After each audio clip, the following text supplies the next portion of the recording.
story you are about to hear is true. Only the names have been changed to protect the innocent. Dragnet.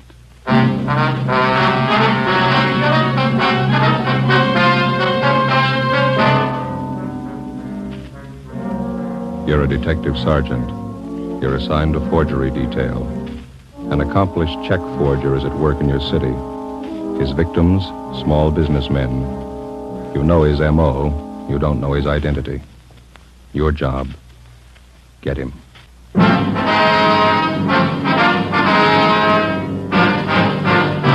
Dragnet, the documented drama of an actual crime.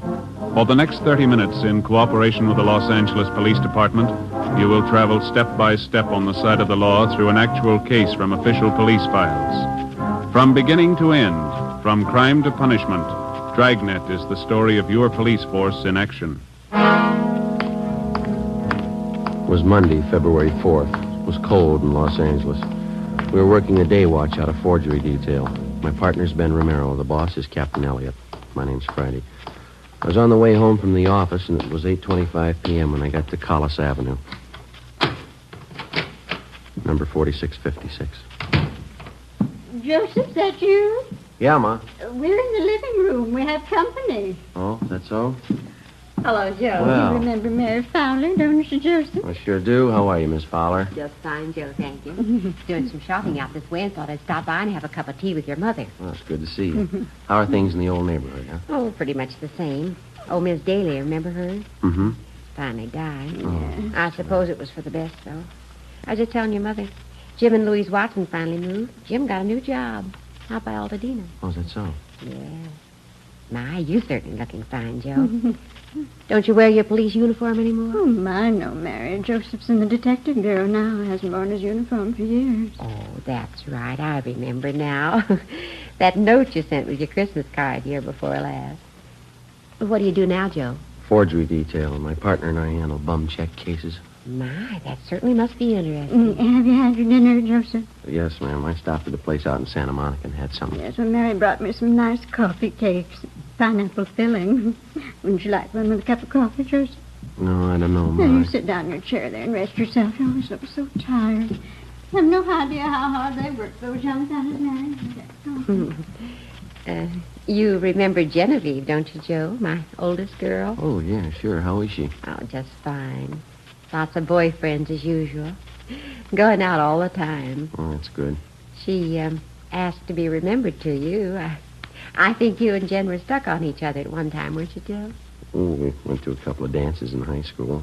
And I think she started going steady with another fella, didn't she? Young girls. You never know when they're well off. Here's your coffee, Joseph.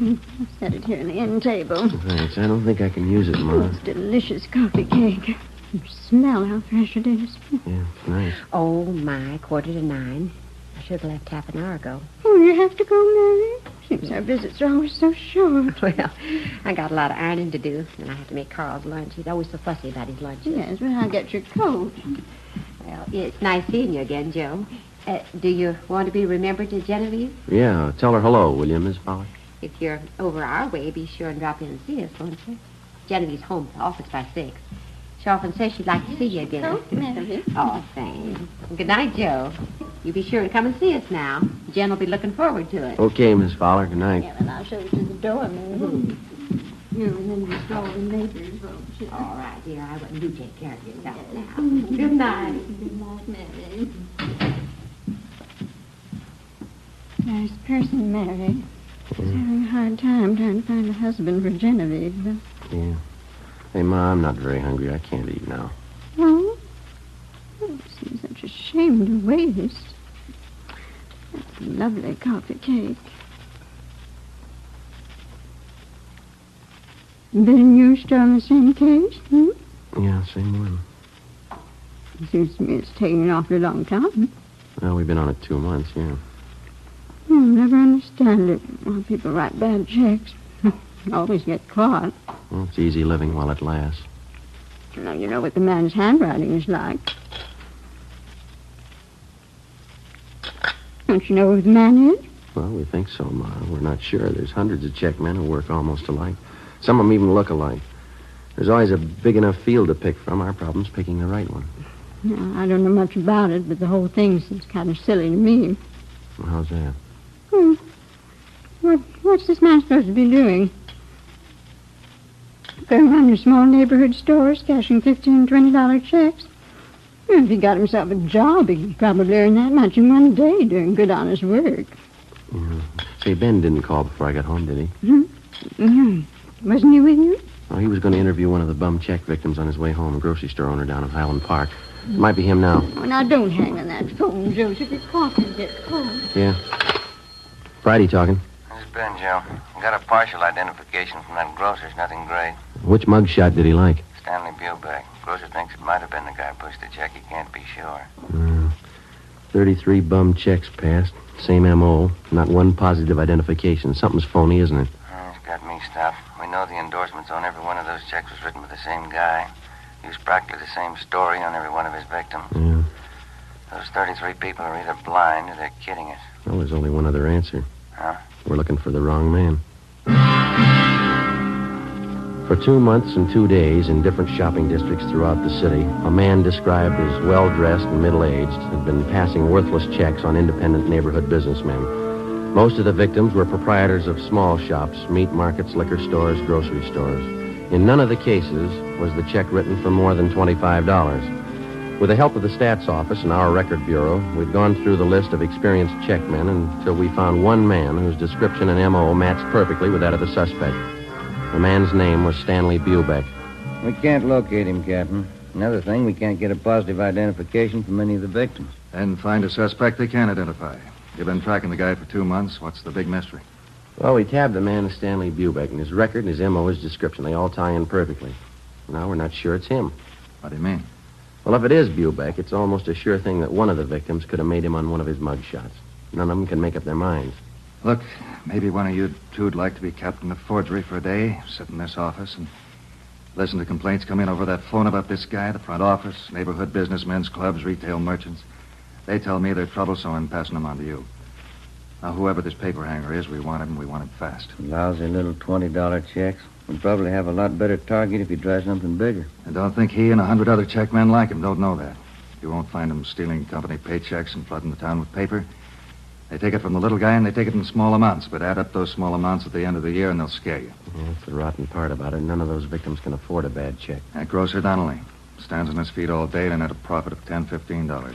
He gets tagged with one bad check, and he's working for nothing. We've got bulletins out on the suspect to all the small businessmen in town. They've all been alerted. Excuse me. Captain Elliott. Yeah, okay, Don, right away. Don Myers. He went over the handwriting of those last 3 checks, wants to see you. Okay. How about that special bulletin you got out to the prisons on Stanley Bubeck? Any replies? Nothing yet, Skipper. All right, stay on it. Right, let's go, Ben. It's a sour deal. I'd give a right arm for a line on this guy. Yeah. Well, it'd move a lot faster if somebody'd help us follow those checks closer. The way it's running now, we hear about the paper 2 weeks after it's been cashed. The Bubeck thing isn't helping much. No use trying another line till we get it settled. Hi, Don. Oh, hi. Just finished up on those last 3 checks that came in. You want to give them a look? How do they shape up? Well, you can see for yourself. Right here. Yeah? Here are the 3 I just went over. Mm-hmm. And here are half a dozen bad ones for cash last month. Now, the endorsements on this half doesn't match perfectly. And those other 3? Well, I'd say they were endorsed by the same person. Now, look here. Hmm? You can notice the capital letters. Now, he still handles them the same way. Disconnected from the other letters in the first name. See? Yeah. But he connects the capitals in the last name. See? Mm-hmm. Not very bright. Yeah. Not much doubt in my mind. All the other handwriting factors tie in. The form, skill, shading. They all match up. The movement, the terminals, they're all the same for my money. Yeah, here, the way he writes the lowercase letters. Yeah, that cinches it for me. How's that, Don? Well, here. The inclination of the terminal stroke on the S. See it? Degree of slant above the horizontal is just about 55 degrees in all cases. Mm-hmm. Now, the finger movement and his capitals have plenty of freedom. They're not shaded much. Yeah. Nothing like this in his lowercase letters, though, you see? Here. Yeah, I think I know what you mean. Not much freedom here. Lots of shading. And the pressure on the lifts. Here. They match up.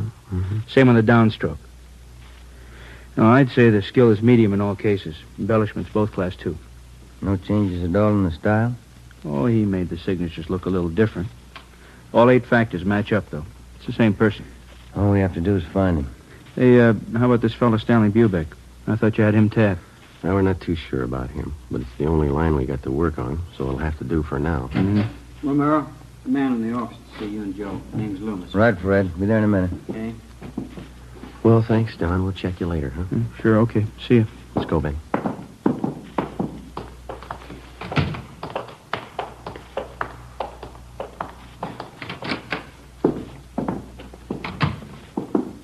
How do you do? You Mr. Loomis? Yes, Sergeant Romero? No, this is Sergeant Romero here. My name's Friday. Oh, How are how you? do you do? What can we do for you? It's about these checks, Sergeant. These right here. Yeah? You see, I run a delicatessen out on Sunset, and a few days ago, a new customer came in for a few things and paid for them with these checks. He came in twice. Yeah, go ahead. Well, I got the checks back today. They're no good. I tried to look up the man at the address he gave, but there's no such address. Mm-hmm. You can see, one's for $15, the other one's for $20. Yeah. Reason I asked for you, men, is because I know the man who runs the drugstore across the street, George Holmquist. He had some bad checks about a month ago. He said you took care of them. Oh, yeah, I remember. Do you recall the man who passed these checks, Mr. Loomis? Yes, I think I do. He told me he was new in the neighborhood and he was looking for a place to trade. Well, I guess we're all anxious for new business. I took the checks. You got those mug shots there, Ben? Well, yeah. Here we are. Thank you. How about these men, Mr. Loomis? Any of them look anything like the person who passed the checks on you? No. Let's see. This one, yes, it does look like the man in a way. I don't know if I could be absolutely sure. Stanley Bubeck, same M.O. Beg your pardon? Well, it looks like you're stuck with a couple of bad ones, Mr. Loomis. Probably the same man who passed checks on your druggist friend. We're doing everything we can to run this man down. But what about the checks? Isn't there anything I can do about them? No, sir, I'm sorry. Not right now. We would like to have you make out a crime report, if you will, and would you leave these checks with us? Yeah. Friday, Romero. Here's us, Mr. Loomis. This just came in for you. Reply from Salt Lake City, Utah on that bulletin you sent out on Stanley Bubeck. Yeah. He's been in jail for 5 months. We sent a request to Salt Lake asking him to question Stanley Bubeck if he knew of any forger who matched his description or used his M.O. Bubeck could tell us nothing. Wednesday, February 6th. We threw away the results of 2 months of investigation. We went back and started from the beginning. Despite all precautions and warnings, the checks kept coming in at the rate of half a dozen a week. The same M.O. was used. The same handwriting showed up in the signatures on the checks. Again, with the help of the staff and the statistician's office and the record bureau, we waded through hundreds of names of known checkmen and compiled a new list of 38 possible suspects. Each one fitted the general description of the forger. Each one, at some time in his forgery career, had used the same general method of operation. Well, after days of legwork, we finally boiled down the list of possibles to 3 names: George Roberts, James Young, and a Harry L. Johansson. We got out a flyer to all the small businessmen in the areas where the forger operated.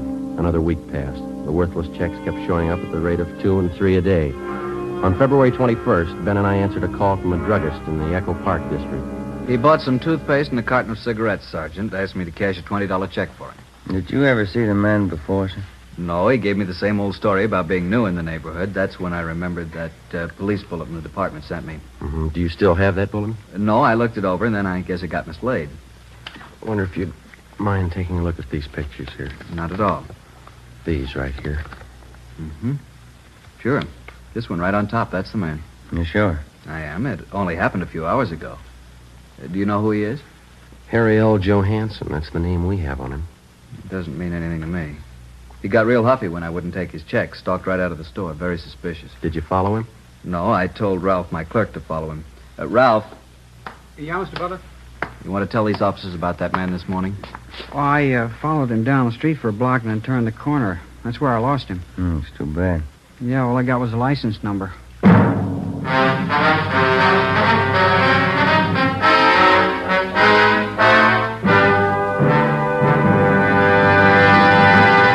You are listening to Dragnet, the case history of a police investigation, presented in the public interest by Fatima Cigarettes.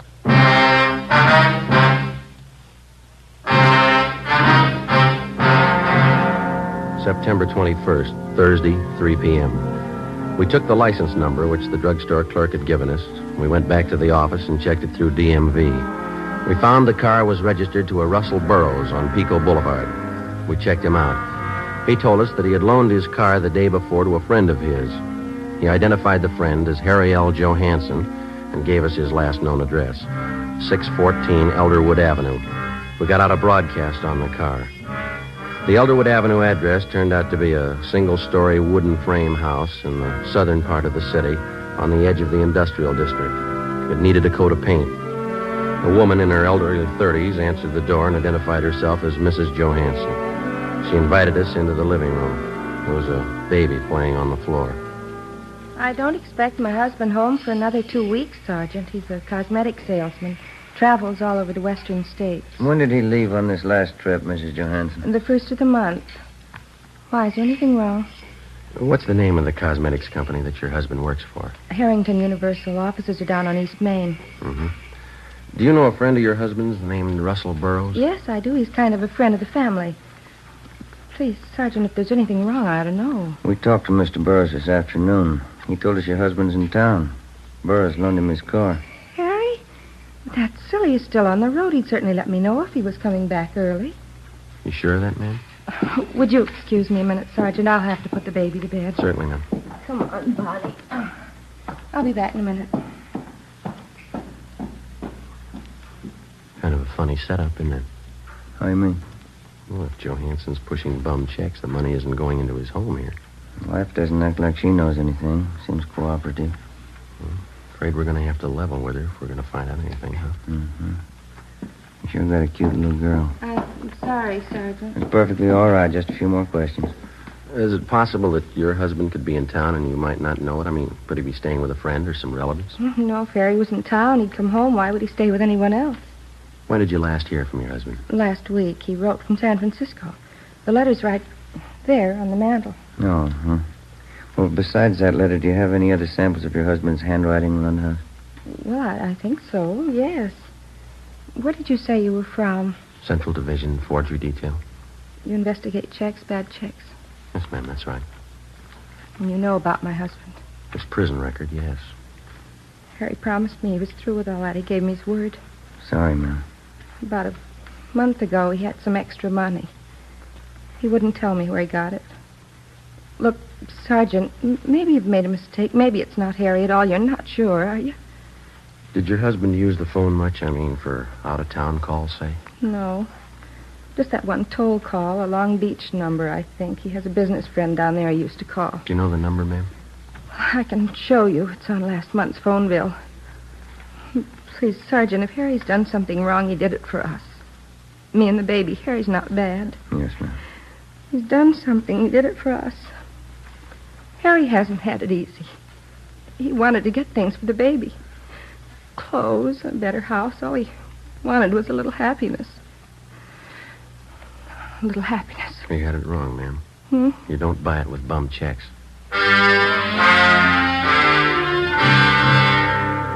Before we left Mrs. Johansson, we called and had a stakeout placed on the house, and then we got a sample of her husband's handwriting and the Long Beach telephone number that he was in the habit of calling. The next morning, Don Myers in handwriting compared Harry Johansson's letter with the signatures on the worthless checks.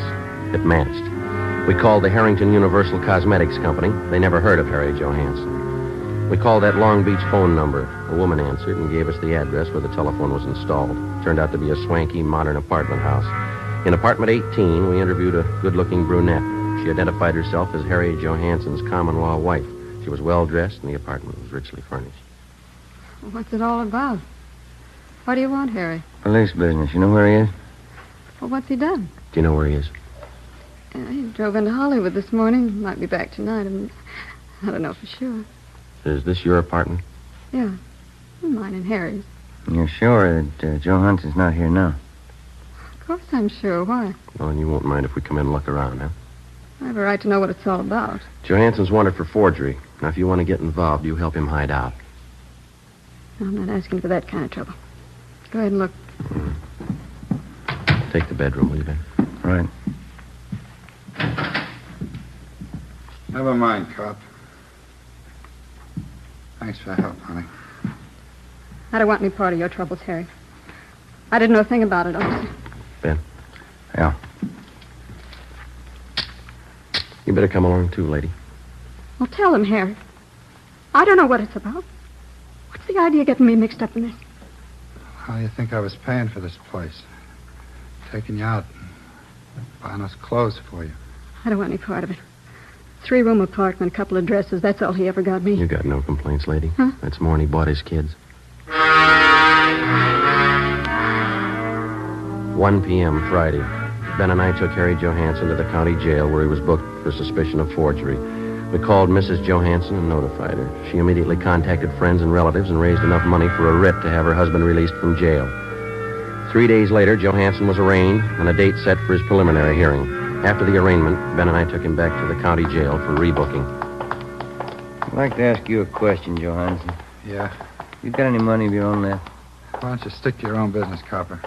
That family of yours is having a pretty rough time. Your wife borrowed every cent she could find to bail you out. Now, what's she going to live on? She got relatives. No, there's the elevator. Come on, Johansson.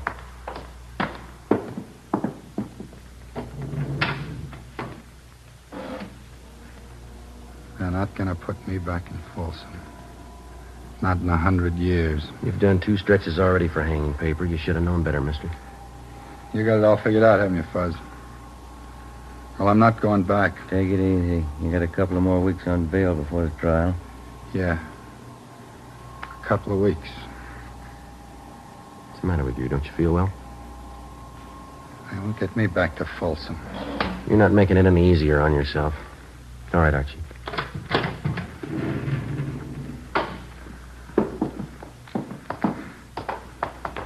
Don't you cops understand? I hate it. Every lousy bit of it. I'm not going back to Folsom. I'm not going back. Now, do you understand? It's a good idea, mister. You remember that when you get out. We booked Harry Johansson into county jail. His bail was continued, and he was released pending the trial. During the next week, along with the district attorney's office, Ben and I helped prepare the case against Johansson. 3 days before the trial opened, we had a phone call from Mrs. Johansson. She told us that her husband had disappeared. Well, there was nothing we could do until he actually failed to appear in Superior Court at the appointed time. On Monday, April 3rd, the case of the State versus Harry L. Johansson officially opened. The defendant failed to show. A bench warrant was immediately issued, and we got out a broadcast and an APB on the suspect. Stakeouts were placed in his house and at the apartment of his common-law wife. 2 days passed. No sign of him. Nothing, Joe. Bumley just checked it out. Yeah. How about those 2 ex-con pals of Johansson's? Did you check with them? Yeah, nothing there. I don't see how I can last out much longer. One suit of clothes, no money. You still got a checkbook. When did the skipper say he was coming back? On 7:30 tonight. 7:15 now. I'll get it. Forgery, Friday. Joseph, this is your mother. Oh, yeah. Hi, Ma. I forgot to tell you when you called earlier. You're supposed to be home tonight by 8 o'clock. What's that, Ma? Mary Fowler, she's coming over to visit tonight, and Genevieve's coming with her. Yeah, well, look, will you try to explain to them that I'm working and I can't get away, huh? Well, all right, Joseph, I'll try. If I possibly can, I'll try to make it home by 10. Will that be all right? Well, all right, Joseph, I'll see what I can do. Genevieve's going to be disappointed. Yeah. If I'm later than that, don't wait up for me, huh? Yes, all right then. Bye, Ma. Yes. Bye, Joseph. Oh, hi, Skipper. The call just came in. Yeah? They found Johansson. Captain Elliott, Ben, and I drove out the highway to the Tahunga Wash. We turned off and headed into the Mount Gleason area. Captain Elliott directed us onto a dirt road. Halfway up one of the mountains, we spotted a group of cars pulled off on the shoulder of the road. We parked behind them, got out, and started over. Who found the car, Skipper? One of the people living back in the hills. Spotted it on his way home from work. Mm-hmm. Coroner got here in a hurry. Yeah. Hi, Dave. Oh, how you doing, Joe? Captain Elliott. How long's he been dead? Since last night, I figure. Come on over. Yeah. You talked to the man who found Johansson's body, Dave? Yeah, he didn't touch a thing. What'd you find? Powder burns on the temple, powder on the hands. Boys from homicide found the note. It's on the seat right next to him. Here it is, here. Then check. Yeah, thanks. All ties in, huh, Dave? Pretty tight, yeah. Gene Bechtel from Homicide wants to talk to you, Captain. Okay, be right back, Joe. Right. Who do you address the note to, Joe? His wife? No, the girlfriend. Look what he wrote it on. Yeah, blank check.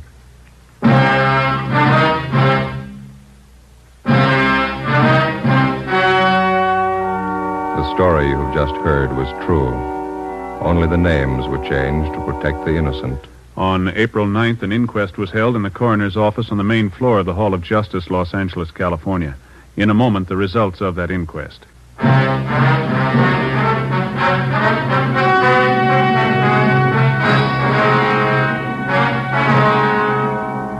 On April 9th, the coroner's jury returned a verdict that the death of Harry L. Johansson was caused by a gunshot wound in the head, self-inflicted.